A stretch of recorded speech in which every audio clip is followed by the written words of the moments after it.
Assalamualaikum warahmatullahi wabarakatuh. Perkenalkan nama saya Adam Haki Abdari dengan RP 203524109. Di sini saya ingin menuntaskan penugasan saya yaitu terkait penjelasan PPT mengenai gempa yang diberikan oleh Bu Yunta Junisa terkait materi dari minggu pertama hingga minggu keempat. Pada part pertama ini saya ingin menjelaskan terkait bagaimana gempa itu terjadi, kenapa kita harus belajar gempa, dan bentuk gempa itu seperti apa saja. Judul saya, Amit-Amit Gempa, makanya ayo belajar rekayasa kegempaan dalam merancang struktur bangunan. Nah, ini sumber saya buat acuan buku yang saya pakai sekarang, yang di dalam PPT ini, semua saya ambil, bukan semua, maksudnya di part pertama ini saya ambil dari buku Basic Earthquake Engineering, yang diterbitkan oleh Springer ini. Nah, mengapa kita harus belajar tentang rekayasa gempa? Jadi, kita harus belajar tentang rekayasa gempa itu untuk mengurangi efek-efek dari gempa tersebut serta menghindari sejauhnya dari kemungkinan timbulnya korban jiwa. Jadi kalau gempa sendiri itu sebenarnya tidak membuat korban jiwa, tapi bangunan yang kita tempati karena beton, karena baja yang melakukan responnya itu yang membuat adanya korban jiwa. Kita juga bergerak untuk menekan sekecil mungkin kerugian harta benda akibat kerusakan-kerusakan bangunan yang terjadi karena gempa bumi. Gempa bumi itu sendiri itu adalah apa? Gempa bumi adalah perwujudan dari getaran tanah yang disebabkan oleh pelepasan energi yang sifatnya tiba-tiba pada lapisan kerak bumi. Nah, di sini merupakan gangguan yang terjadi pada bumi, ada gangguan yang berkelanjutan dan juga gangguan secara tunggal, ada yang buatan, ada juga yang natural oleh bumi itu sendiri. Jadi yang artificial pada gangguan berkelanjutan ada karena lalu lintas dan juga mesin. Meteorological yang berhubungan dengan iklim, cuaca, dan juga atmosfer. Ada badai dan juga angin. Karena air yang bergerak, contohnya ada sungai, ada juga karena aliran air terjun, dan juga selanjutnya adalah karena aktivitas gunung vulkanik. Nah, gangguan tunggal yang bersifat langsung, langsung bukan gelombang lah, gelombang yang lama-lama gitu bukan. Ini yang bersifat eh, tidak terus-menerus. Nah, yang pertama ada artificial, ketika kita ada uji peledakan, ada demolition atau peruntuhan bangunan yang sudah lama, ada bom test, ada karena tembakan, getaran tembakan. Nah, naturalnya sendiri ada ketika minor cause-nya ini ketika keruntuhan sebuah gua, pergeseran dari sebuah batuan, eh, ledakan pada tambang, dan juga meteor. Nah, terus selanjutnya ada volcanic shocks. Nah, ini ada yang bersifat explosif dan juga ketika erupsi. Nah, ini yang kita pelajari teman-teman. Jadi tectonic shocks ini sendiri ada yang bersifat dangkal, ada yang bersifat menengah, dan juga ada yang bersifat dalam. Tentunya yang berpengaruh besar, semakin dangkal dari sebuah gelombang, maka kita akan menerima efeknya akan lebih besar. Gitu. Ini saya ambil dari buku yang tadi, buku ini. Begitupun juga dengan gambar-gambar selanjutnya. Nah, apa kalian nggak penasaran? Sekarang kalian nginjek apa? Sekarang kita menginjek yang namanya struktur bumi. Nah, struktur bumi terbagi menjadi core, mantle, dan kerak bumi. Core sendiri terbagi menjadi dua yang kita sebut dengan inner core yang bersifat sangat keras, outer core yang bersifat lunak atau cair, dan juga ada mantle. Mantle sendiri ada bagiannya yang yang akan kita pelajari nanti adalah asthenosfer dan juga kerak bumi yang kita pelajari nanti litosfer. Ini tolong teman-teman ingat nanti kita akan mempelajari pergerakan dari asthenosfer dan litosfer akibat energi panas yang dikeluarkan oleh inti bumi. Nah, oh maaf, ini belum saya ganti. Nah, ini merupakan eh, perwujudan dari cepat rambat dari gelombang gempa yang memiliki nilai, kita harus memahami dulu, cepat rambat gelombang gempa itu memiliki nilai yang bervariasi, tergantung medium yang dilewatinya. Contohnya pada primary waves ini, eh, pada outer yang bersifat itu liquid, dia masih menerima getaran atau menyalurkan nilai getaran. Sedangkan berbeda dengan secondary waves yang cenderung dia itu lebih kecil getarannya. Itu ketika mediumnya berupa cair atau liquid, dia tidak menyalurkan gelombang. Nah, itu perbedaan variasi P dan S wave. Nanti kita akan pelajari lagi. Akan saya jelaskan di part-part berikutnya. Nah, ini merupakan ilustrasi dari asthenosfer dan lithosfer. Jadi, ini yang saya masukkan tadi, astenosfer itu bagian mantel bumi, dan juga litosfer itu bagian kerak bumi. Litosfer sendiri mempunyai kecenderungan yang sangat keras dan juga bersifat brittle, sedangkan astenosfer sendiri cenderung lebih cair. Nah, eh, nantinya litosfer ini, oh mungkin di slide berikutnya aja. Nah, ini yang maksud saya. Apa tuh yang muter-muter? Hmm. Ini merupakan transfer panas yang diakibatkan oleh energi panas dari inti bumi yang menggerakkan sebuah astenosfer tadi yang bersifat cair. Nah, kalian di sini uh, ingat nggak terkait fisika dasar yaitu konveksi radiasi tersebut. Nah, di sini ada yang berhubungan karena yang namanya astenosfer itu bersifat cair, itu terjadi aliran konveksi. Konveksi terjadi ketika fluida cair atau gas memindahkan panas dari satu tempat ke tempat lain. Kenapa terjadi demikian? Karena ini kan astenosfer lebih dekat dengan inti bumi yang artinya dia lebih panas. Suatu material yang ketika terjadi panas itu akan lebih cenderung untuk dia massa jenisnya akan lebih ringan. Dia akan naik ke atas, bergerak ke atas karena dia lebih ringan. Sebaliknya, yang litosfer itu ketika dia jauh dari inti bumi, artinya dia lebih dingin, cenderung akan turun. Nah, itu yang dinamakan siklus konveksi. Molekul yang lebih panas akan naik karena lebih ringan, sementara molekul yang dingin akan turun, menciptakan sirkulasi ini. Nah, arahnya sendiri berbeda-beda, ada yang ke arah sana dan juga arah ke sini, yang membentuk adanya pergeseran kanan-kiri. Yang kita nanti pelajari adalah plate divergent. Ada juga yang bertabrakan, pertemuan antara lempeng satu dengan lempeng yang lain, kita sebut dengan pad convergent, yang dimana di sini ada reaksi dari daerah subduksi, satu plat akan menujam ke bawah dan satu plat lagi akan mempertahankan bentuknya. Nah, bukti terjadi pergeseran lempeng bumi. Nah, ini contohnya foto pada ocean yang beberapa tahun karena terjadi pergerakan oleh lempeng bumi, terjadinya pembentukan eh, pegunungan yang terjadi akibat lempeng tektonik yang bergerak. Kalau teman-teman lihat, ini mungkin teman-teman sudah membaca atau literatur atau pernah dengar tentang lempeng kita, yang awalnya itu adalah lempeng Pangea. Pada zaman Prekambrian, plus 700 juta tahun yang lalu, hanya ada satu superbenua yaitu Pangea. Nah, lambat laun karena pergeserannya, ini menjadi beberapa benua seperti Asia, Afrika, Amerika, Amerika Utara, Amerika Selatan, dan juga Antartika, dan juga Australia. Nah, ini penjelasan lebih rinci terkait convergent. Nah, kita tahu tadi bahwa eh, convergent itu saling menjauh. Nah, ini merupakan contoh dari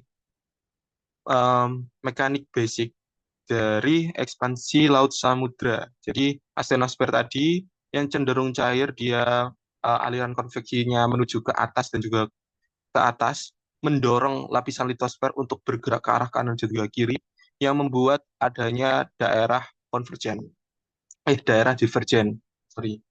Nah, untuk selanjutnya yaitu daerah eh, konvergen ini berkebalikan dengan divergen tadi. Kalau konvergen ini cenderung dia akan litosfernya karena dia lebih berat litosfer yang ada di sini. Dia akan menghujam ke bawah, sedangkan yang sini akan cenderung mempertahankan bentuknya atau malah naik ke atas. Nah, yang namanya daerah ini merupakan daerah subduksi. Nah, ini merupakan arah vektornya. Jadi, dengan data-data yang sudah terjadi, gempa bumi yang sudah kita rasakan sebelumnya atau pendahulu kita rasakan sebelumnya, kita bisa memperkirakan arah vektor pergerakan dari lempeng bumi kita. Ini merupakan gambarnya, dan juga ini merupakan penjelasan lebih lanjut lagi terkait apa itu divergen, convergen. Divergen adalah saling menjauh. Contohnya ini arah kanan, ini ke arah kiri. Terus selanjutnya ada convergen, ini ada yang menghujam ke bawah, ada yang mempertahankan bentuknya dan cenderung ke atas. Dan ada juga itu pergeseran secara horizontal. Ini eh, yang satu ke arah kiri, yang satu ke arah kanan. Nah, pergerakan horizontal inilah yang nantinya ada fracture zone. Ini berbeda dengan divergen dan convergen ya. Nah, bentuk lempeng bumi dan aktivitasnya. Jadi ini merupakan bentuk lempeng bumi yang kita tempati sekarang. Jadi kalau kalian teman-teman lihat Indonesia sebenarnya tempatnya krusial ya. Ada terkena Pacific Plate, terkena Indian Plate, terkena Australian Plate, terkena Eurasian Plate. Ketemuan 4 lempeng tektonik. Nah, ini contohnya. Naudzubillah min dzalik, kita terjadi sebuah gempa ya. Jadi ini merupakan aktivitas dari earthquake yang dalam periode 1977 hingga 1994. Dengan hanya berapa tahun itu? 20 tahunan, 20 tahun kurang. Sudah bisa kita hitung berapa eh, apa namanya ini bentuk dari gempa. Jadi setiap titik yang ada di sini itu menggambarkan eh, letak sumbernya, epicentrum, dan kedalaman fokusnya. Jadi di sini itu terjadi satu fokusnya. Kalau teman-teman perhatikan, eh, bukan hanya terjadi pada di apa ya, di batas-batas dari lempengnya, tapi gempa bumi bisa terjadi pada tengah-tengah lempeng itu sendiri. Namun, krusialnya adalah ketika pertemuannya. Contohnya di sini kita di Indonesia ketemu antara Eurasian, Indian, Australian, dan juga Pasifik. Dan tentunya di sini kita sangat berisiko buat terjadi gempa. Maka dari itu kita harus belajar. Nah, mungkin cukup itu saja dari part satu saya. Nantinya akan saya lanjutkan lagi. Halo semuanya, kembali lagi dengan saya di sini. Jadi saya ingin melanjutkan presentasi saya mengenai gempa yang sudah saya jelaskan di part satu sebelumnya, yaitu amit-amit gempa, makanya belajar rekayasa kegempaan dalam merancang struktur bangunan. Nah, di sini saya ingin melanjutkan, kemarin kan sudah sampai sini ya.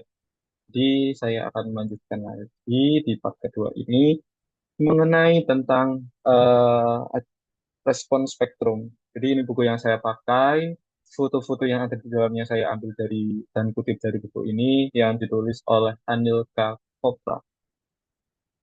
Nah, kemarin kan kita sudah memahami bagaimana sebuah eh, subduksi, divergen, konvergen, transfer zone. Nah, di sini kita akan memahami bagaimana fracture zone atau area patahan, rupture. Nah, di sini merupakan ada ilustrasi pergerakan lateral, transform zone. Jadi, ini contohnya, ini yang sudah terjadi pada tahun 1906 di San Francisco earthquake. Ini sebenarnya menyatu ya teman-teman. Eh, dua pagarnya ini masih menyatu sebenarnya. Kayak simulasinya seperti ini, sebenarnya menyatu. Ada dorongan gaya yang berbeda, satunya ke arah sini, ke arah kiri, yang satunya ke arah kanan. Nah, di sini ada eh, sebuah elastisitas dari masing-masing bahan yang di atasnya maupun ada yang di bawahnya ini, dia tetap bergerak secara deformasi hingga terputus.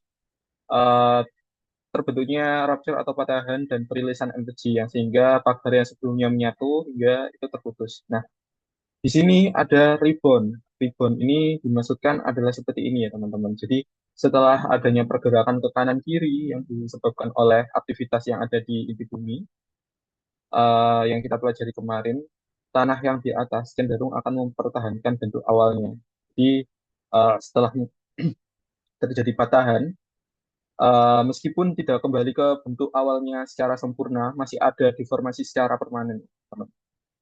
Jadi ketika dua massa bergerak satu sama lain, energi regangan elastis karena tektonik prosesnya disimpan dan kemudian dilepaskan melalui pecahnya zona antarmuka. Nah, eh, blok yang terdistorsi ini kembali ke kesetimbangan seperti ini. Nah, kembali ke kesetimbangan dan gerakan tanah gempa dihasilkan. Fraktur yang terjadi yang daerah sini yang dihasilkan kerak bumi disebut rupture atau patahan selama pecahnya rapuh yang secara tiba-tiba karena seismik, gelombang seismik. Nah, ini kita akan mempelajari macam-macam patahan yang ada pada gempa bumi, yang ada pada kerak bumi maksudnya. Jadi yang pertama ada hanging wall. Hanging wall ini dimaksudkannya di sini itu ada yang namanya, bentar saya lupa. Jadi ini tuh area uh, plate strike. Nah, di sini terbagi menjadi dua, ada yang hanging wall dan juga foot wall. Dan juga sudut yang terbentuk akibat area permukaan yang sini, yang berbeda itu tadi, itu disebut dip. Nah, ini berapa macam bentuk patahan. Sebenarnya ini sama. Yang membedakan adalah ketika kunci ke utara, ini sebagai kiri, ini sebagai kanan, ke arahnya mana. Dan ini sebenarnya terbalik. Hanging wall itu yang sebelah atas, dan foot wall itu yang di bagian bawah. Nah, ini merupakan eh, proses kompresif menyebabkan kegagalan pada saat kembali. Nah, juga ini terbalik juga, nyimbol seharusnya seperti ini. Ini gaya tarik yang menyebabkan kegagalan geser dari normal fault seperti itu. Nah, contoh patahan yang pernah terjadi. Nah, ini hanging wall terkena patahan yang seperti ini, hanging wall-nya ke bawah seperti ini, hanging wall-nya ke bawah ini, tensile force atau gaya tarik seperti ini. Contohnya ini juga area patahannya sebenarnya sini, memotong daerah sini. Kalau ini adalah patahan yang secara horizontal atau transform zone. Nah, mekanisme patahan yang merambat dari gelombang dari asalnya atau hypocenter. Jadi teman-teman kemarin kan sudah saya singgung sedikit mengenai P wave dan S wave. Nah, di sini kita harus mengetahui bahwasanya gelombang itu memiliki asal, inti dari gelombang itu sendiri. Kita namanya itu adalah spesies surface yaitu hypocenter. Nah, sedikit menjauh sedikit itu ada epicenter. Nah, itu ketika eh, mengalami yang namanya perambatan dari medium yang kemarin ada medium mantel, ada medium kerak bumi, terjadilah gelombang yang kita sebut ada kita bagi menjadi dua terlebih dahulu, body wave dan surface wave. Body wave ini lebih ke dalam, sedangkan surface wave ini biasanya di area permukaan. Nah, phase wave ini ada pertama itu primary wave dan juga secondary wave. Jadi awalnya ini sebenarnya kecepatan lambat yang dihasilkan oleh P wave ini sebenarnya besar dari nol, besar, terus kecepatannya lebih tinggi. Terus first S wave ini sebenarnya ini kalau dibandingkan dengan first wave, ini tuh menggerakkan. Jadi sebenarnya paling besar ini, cuman ini tidak berpengaruh kerusakan yang lebih tinggi ketimbang uh, secondary wave dan juga phase wave. Nah, ini merupakan gambaran sederhana terkait P wave dan S wave. Jadi P wave sendiri adalah gerakan partikel searah dengan rambatan, sehingga elemen batuan kadang-kadang mampat yang di area sini, ada juga yang merenggang atau dilatasi.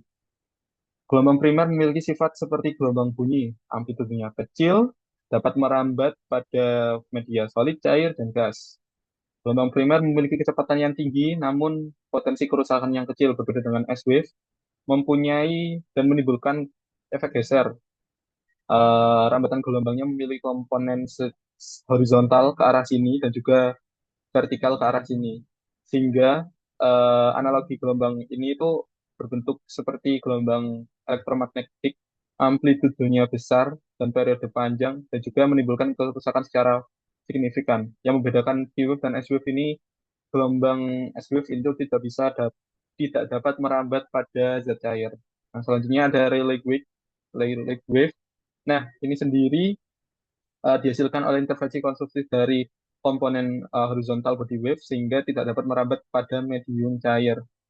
Memiliki kecepatan yang lebih besar daripada air wave, mempunyai efek geser ke arah horizontal tegak lurus pada rambatan gelombang di permukaan tanah dan tidak ada gerakan yang sifatnya vertikal.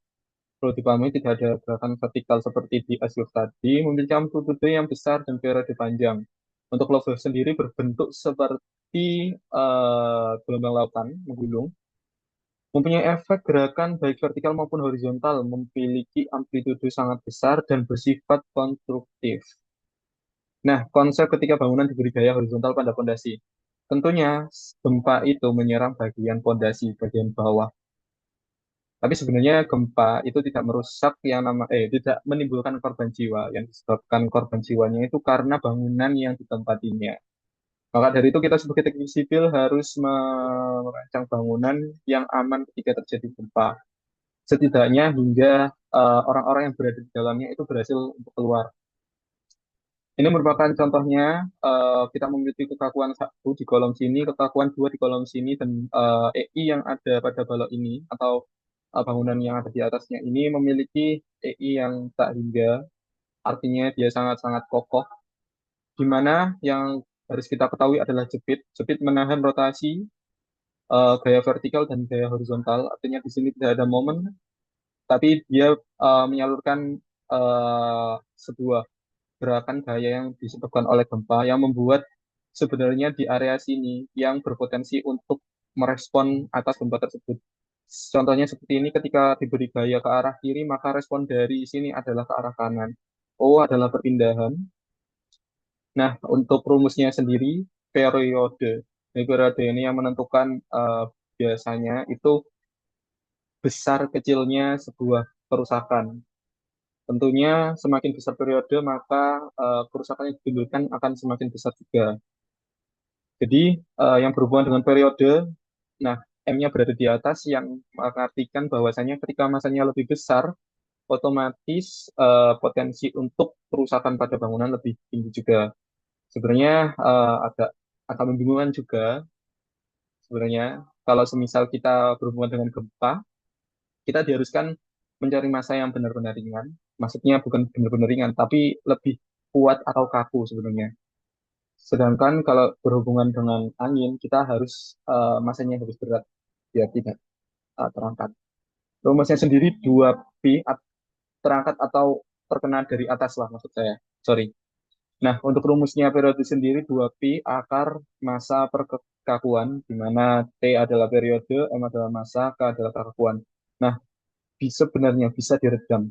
Contohnya seperti ini, struktur itu bisa meredam seperti contohnya ini ya. Ini kan kalau semisal diilustrasikan, semisal dikasih gaya ke arah sini, maka respon dari sini kan ke arah sini kan. Dia yang awalnya di sini akan ke sini. Nah, sebenarnya bisa ditahan oleh redaman arah sini. Entah itu mengikuti sebuah adanya silang di sini untuk menambah kekakuan agar tetap dikunci ataupun ya gitulah. Nah, untuk perpindahannya sendiri memiliki turunan pertama yaitu kecepatan. Turunan kecepatan adalah percepatan. Nah, kita langsung masuk ke spektrum respon. Spektrum respon adalah suatu plot antara periode besar dan nilai maksimum respon, perpindahan kecepatan dan percepatan dari sistem sederajat kebebasan tunggal SDOF untuk rasio redaman dan beban gempa tertentu. Spektrum respon terdiri dari satu spektrum respon elastik adalah suatu spektrum yang didasarkan atas respon elastik struktur dengan derajat kebebasan tunggal. Yang kedua, spektrum respon inelastik atau desain spektrum respon. adalah spektrum yang diturunkan berdasarkan spektrum respon elektrik dengan tingkat stabilitas elemen tertentu. Yang perlu dipahami, spektrum respon itu adalah percepatan merupakan spektrum yang paling banyak digunakan. Rumusnya sendiri dari rumus hukum Newton kedua, di mana F kali M kali A. Di mana F adalah gaya, M adalah massa, dan A adalah, tuh, ini nggak bisa turun, minta tolong turun. Nah, dan A adalah percepatan. Nah, di mana sebenarnya semakin besar masanya, semakin besar masa sebuah bangunan kita akan berpengaruh pada kita sebenarnya dirugikan. Nah, ini kita dapat data dari ini buku Kopra tadi ya. Saya ambil dari situ. Kita semisal kita sudah dapat yang namanya respon spektrum, kita bisa mencari sebuah, kita bisa memperkirakan perpindahannya, deformasi yang disebabkan oleh tersebut. Ini periode 0,5, periode 1, dan periode 2. Yang saya masukkan di sini semakin besar periode, maka efek yang ditimbulkan akan semakin besar. Contohnya deformasinya ini hingga 18,96 cm. Nah, seperti tadi rumus perpindahan itu bisa diturunkan menjadi kecepatan, bisa diturunkan lagi sampai ke percepatan. Dan ini rumusnya untuk respon spektrum, redaman per 2 kali massa kali gamma. Gamma sendiri bisa didapatkan dari 2pi per periode. Nah, hubungan respon spektrum. Nah, ketika kita mendapatkan yang namanya perpindahan, data perpindahan dan juga data gamma, dan juga data respon spektrum, sebenarnya kita bisa merancang atau memperkirakan sebuah kayak semu lah, pendekatan semu dari kecepatan juga percepatan sebuah gelombang dengan rumus seperti ini. Jadi yang ini merupakan respon spektrum perpindahan dan deformation respon spektrum. Yang ini merupakan respon pseudo, P itu pseudo atau semu, velocity respon spektrum, kecepatan respon spektrum, dan juga pseudo acceleration respon spektrum, percepatan. Nah, data gempa itu sangat penting untuk merencanakan suatu bangunan. Pada suatu tempat yang sama ada kemungkinan sudah terjadi banyak gempa yang berasal dari sumber gempa yang berbeda. Ini harus kita uh, ya, kita analisis lagi standar deviasi dari satu tempat tersebut dengan beberapa kemungkinan gempa yang sudah terjadi. Harus ada respon suatu yang dapat mewakili semua suatu respon yang ada. Jika tidak terdapat data gempa yang memadai terjadi pada kawasan Indonesia, di mana yang sering terjadi gempa, tetapi jumlah data gempa sangatlah minim, para ahli merekomendasikan untuk mencari data rekaman gempa pada suatu daerah yang memiliki kondisi yang sama. Besarnya gempa, kondisi geologi, kondisi tanah, dan lain-lain. Untuk mendapatkan spektrum respon yang mewakili, dilakukan perhitungan rata-rata nilai PSA, pseudo acceleration, spektrum acceleration, dan juga velocity, dan juga SD, perpindahan. Dan standar deviasi untuk semua data gempa yang diperoleh. Nah, kita lanjut. Sebelum kesimpulan, saya ingin menambahkan sedikit. Kemarin saya sudah melakukan uji untuk masuk ke dalam ini, Structural Analysis Project BIM, dan memasukkan data gempa. Nah, data gempanya sendiri, saya kemarin memasukkan itu areanya pada di area Yogyakarta dari data web dari Desain Spektra Indonesia itu seperti ini. Nah, mungkin lebih jelasnya langsung ke arahnya yang ini. Nah, cara pembangunan kategori desain seismis berdasarkan hasil 1726 1727 ke dalam resiko gempaan itu dimasukkan ke dalam 2000. Nah, ketika kita sudah mendapatkan namanya respon spektra tadi desain dari desain spektra Indonesia, sebenarnya kita bisa merencanakan sebuah bangunan yang diawali dari kita input yang namanya eh, ini, ini SS 1,107 dan juga spektral SL yang S1 itu 0,567 dan periodenya adalah 6. Nah, dari situ kita dapat sebuah SDS 2 per 3 kali FA kali SS 0,66 dan juga D1 0,274. Nah, dari situ kita buka tabel SNI 17 tabel 8 SNI 1726, kita cari bangunan yang kita pakai. itu termasuk ke dalam kategori risiko apa. Nah, itu sendiri saya pada saat itu merancang sebuah gedung perkantoran ini, sebuah gedung perkantoran, maka saya input kategori risiko 2 dengan SDS-nya ini ketika saya masukkan itu melebihi 0,5. SDS-nya melebihi 0,5, setuju ya teman-teman. Dan juga SD satunya itu melebihi 0,2, disetujui ya teman-teman, di sini 0,27. Nah, untuk selanjutnya kita masukkan lagi korelasi terminologi seismik ke dalam model kode tingkat resikonya ini berdasarkan SNI 2847 mengenai kegempaan bangunan. Nah, tadi kan kategori desain seismiknya itu masuk ke dalam D kan ya. Artinya risiko seismik tinggi. Nah, seismik tinggi itu di sini termasuk ke dalam SPRMK, Sistem Rangka Pemikul Momen Khusus. Jadi untuk yang koefisien R-nya itu 8, faktor kuat lebih sistem ini dapat 3, dan faktor pembesaran defleksi ini dapat 5,5. Seperti itu. Lanjut ke faktor keutamaan gempa. Nah, ini kategori risiko 2 ya. Kita karena masuk ke gedung perkantoran, semakin besar, semakin banyak ditempati orang, maka akan semakin tinggi. Tempat ini seperti contohnya kalau teman-teman ada di stadion ataupun di convention hall, ini semakin tinggi risikonya. Terus ketika sudah mengetahui yang namanya risiko dan faktor keutamaan gempa, kita eh, cari CT dan juga X rangka beton pemikul momen seperti ini. Kita masukkan ke rumus periode minimum, periode maksimum, ketemu 0,28572 dan juga T-max-nya 0,4 detik. Nah, ini kita masukkan CO-nya ketemu 1,4. Seperti itu ketika kita input data di sub.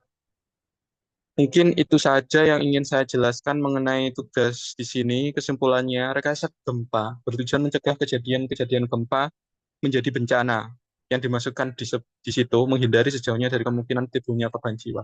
Gempa itu ketika kita di tanah lapang, sebenarnya tidak akan mengaruh besar. Amit-amit ya, naudzubillah min dzalik terjadinya gempa. Nah, tujuan di sini kita sebagai teknik sipil itu ketika merancang suatu struktur bangunan, itu menekan sekecil mungkin kerugian harta benda akibat kerusakan-kerusakan bangunan. At least, uh, semisal kita merancang sebuah bangunan, at least orang yang ada di dalamnya itu bisa keluar terlebih dahulu lah. Ini dari ucapan dari saya, terima kasih.